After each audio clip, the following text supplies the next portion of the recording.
குரு வணக்கம், குரு வாழ்க, குருவே சரணம். ஓம் சிவ சிவ ஓம். இப்போது நாம் பார்க்க இருப்பது திருவண்ணாமலை கோவிலுக்குள் மொத்தம் 8 நந்தி சிலைகள் இருக்கின்றன. அந்த சிலைகளை பற்றி நாம் அறிந்து கொள்ளலாம் வாங்க. திருவண்ணாமலை கோவிலுக்குள் மொத்தம் 8 நந்திகள் இருக்கின்றன. இந்த 8 நந்திகளில் திருவண்ணாமலை அண்ணாமலையார் கோவில் ராஜகோபுரத்தை கடந்ததும் 5வது பிரகாரத்தில் கால் மாற்றி அமர்ந்து தனது தலையை வடக்கு திசை நோக்கி லேசாக சாய்த்தபடி ஒரு நந்தி உள்ளது. இந்த நந்தி சுமார் 12 அடி உயரம் கொண்டது. பொதுவாக சிவாலயங்களில் ஈசனை பார்த்தபடி இருக்கும் நந்தி தனது இடது காலை மடக்கி வலது காலை முன்வைத்து அமர்ந்திருக்கும். ஆனால் திருவண்ணாமலையில் உள்ள பெரிய நந்தி அப்படி இல்லை. அந்த நந்தி தனது வலது காலை மடக்கி இடது காலை முன்வைத்து அமர்ந்துள்ளது. இந்த வித்தியாசமான வடிவமைப்பிற்கு காரணம் முகலாய மன்னர்கள்தான். இந்த முகலாயர்கள் ஆட்சி காலத்தில் திருவண்ணாமலை கோவிலை ஒரு முகலாய மன்னன் கைப்பற்றினான். அவன் கோவிலுக்குள் நின்று கொண்டிருந்த போது 5 சிவபக்தர்கள் ஒரு காளை மாட்டை சுமந்து கொண்டு சென்றனர். உடனே முகலாய மன்னன், எதற்காக இந்த காளை மாட்டை சுமந்து செல்கிறீர்கள் என்று கேட்டான். உடனே சிவபக்தர்கள், இது எங்களது ஈசனை சுமக்கும் வாகனம்.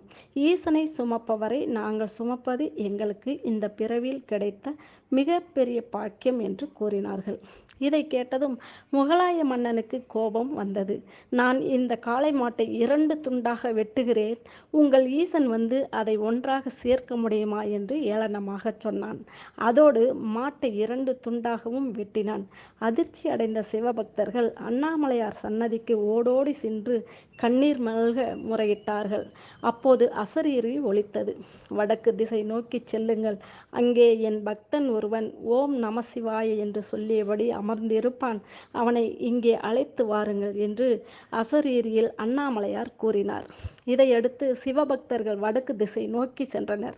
அங்கு வாலிபன் ஒருவன் ஓம் நமச்சிவாய என்று சொல்லியபடி ஒரு இடத்தில் உட்கார்ந்து இருந்தான். அவனை பார்த்ததும் சிவபக்தர்களுக்கு நம்பிக்கை வரவில்லை. இந்த சிறுவனா வந்து காளை மாட்டுக்கு உயிர் கொடுக்கப் போகிறான் என்று நினைத்தனர். அடுத்த வினாடி அவர்களை நோக்கி புலி ஒன்று பாய்ந்தது. அப்போது அந்த வாலிபன் நமச்சிவாய மந்திரத்தை சொல்லி புலியை தடுத்து நிறுத்தினான். இதனால் சிவபக்தர்களுக்கு அந்த சிறுவன் மீது நம்பிக்கை வந்தது.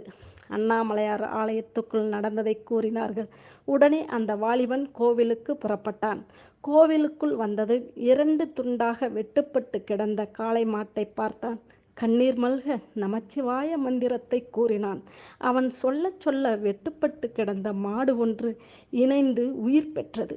இதை கண்ட முகலாய மன்னன் சிவபக்தர்களை பார்த்து, இந்த வாலிபன் ஏதோ சித்து விளையாட்டு விளையாடுகிறான், இதை நான் நம்ப மாட்டேன்.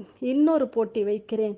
அதில் இந்த வாலிபன் வெற்றி பெற்றால் என்னிடம் உள்ள பொருட்கள் அனைத்தையும் இந்த ஆலயத்துக்கு தந்து விடுகிறேன், இல்லை என்றால் இந்த ஆலயத்தை இடித்து தகர்த்து விடுவேன் என்றான். அவனது இந்த சவாலை வாலிபன் ஏற்றுக்கொண்டான். உடனே முகலாய மன்னன் ஒரு தட்டு நிறைய மாமிசத்தை கொண்டு வர உத்தரவிட்டான். அந்த மாமிசத்தை அண்ணாமலையாருக்கு படையுங்கள். அவருக்கு உண்மையிலேயே சக்தி இருந்தால் அவை பூக்களாக மாறட்டும் என்றான். அவன் உத்தரவுப்படி மாமிசத்தை அண்ணாமலையார் அருகே கொண்டு சென்றனர். அப்போது அந்த வாலிபன் நமச்சிவாய மந்திரத்தை உச்சரித்தான். அடுத்த வினாடி மாமிசங்கள் அனைத்தும் பல்வேறு வகை பூக்களாக மாறின. இதையும் முகலாய மன்னனால் நம்ப முடியவில்லை. ராஜகோபுரம் அருகில் உள்ள நந்தி அருகில் வந்தான். அந்த நந்தியை பார்த்தவன், இந்த நந்திக்கு உன்னால் உயிர் கொடுக்க முடியுமா? அப்படியே கொடுத்தாலும் அதன் கால்களை மாற்றி அமர வைக்க முடியுமா என்று சவால் விட்டான். இந்த சவாலையும் ஏற்றுக்கொண்ட வாலிபன் நமச்சிவாய மந்திரத்தை உச்சரித்தான். அந்த மந்திரத்திற்கு கட்டுப்பட்டது போல நந்தி உயிர் பெற்று எழுந்தது. தனது கால்களை மாற்றி அமர்ந்தது. இதை கண்டது முகலாய மன்னனுக்கு கை கால்கள் நடுங்கியது. அண்ணாமலையார் ஆலயத்துக்கு நிறைய பொன்னும் பொருளும் கொடுத்துவிட்டு அங்கிருந்து வெளியேறினான். அவனுக்கு அற்புதங்களை நிகழ்த்தி காட்டிய வாலிபன் பிற்காலத்தில் வீரேகிய முனிவராக திருவண்ணாமலை வடக்கில் உள்ள சீனந்தல் என்னும் கிராமத்தில் வசித்து வந்தார். அவர் நினைவாக அந்த ஊரில் ஒரு மடம் உள்ளது. அவரை போற்றும் வகையில் ராஜகோபுரம் அருகே கால் மாற்றி அமர்ந்த நந்தி தனது தலையை வீரேகிய முனிவர் இருக்கும் வடக்கு திசை நோக்கி லேசாக சாய்த்தபடி உள்ளது. ஆயிரங்கால் மண்டபம் அருகே அமைந்துள்ள இந்த நந்தியை வல்லாள மகாராஜன் அமைத்ததாக கல்வெட்டு குறிப்புகள் உள்ளன. இந்த நந்தியை சுற்றி 4 தூண்கள் கொண்ட மண்டபம் உருவாக்கப்பட்டுள்ளது. மாட்டுப் பொங்கல் அன்று இந்த நந்திக்கு 108 பொருட்களால் அபிஷேகம் செய்வார்கள். பழம், காய்கறிகள், இனிப்பு வகைகள், ரூபாய் நோட்டுகள் என்று 108 வகையான பொருட்களால் அலங்காரம் செய்வார்கள். அதன் பிறகு தீபாராதனை நடத்தப்படும். இந்த அபிஷேக அலங்காரத்தை கண்டுகளித்தால் சர்ப்பதோஷம் உள்பட அனைத்து தோஷங்களும் விலகும்.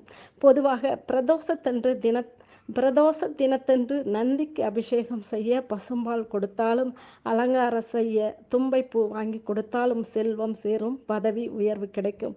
நன்றி. அடுத்த பதிவில் மீண்டும் சந்திப்போம். வாழ்க வளத்துடன். வளங்கள் யாவும் பெருகட்டும். உங்களுக்கு அண்ணாமலையாரே போற்றி. அவர் திருவடிகளில் சரணம் அடைவோம். நன்றி. வணக்கம்.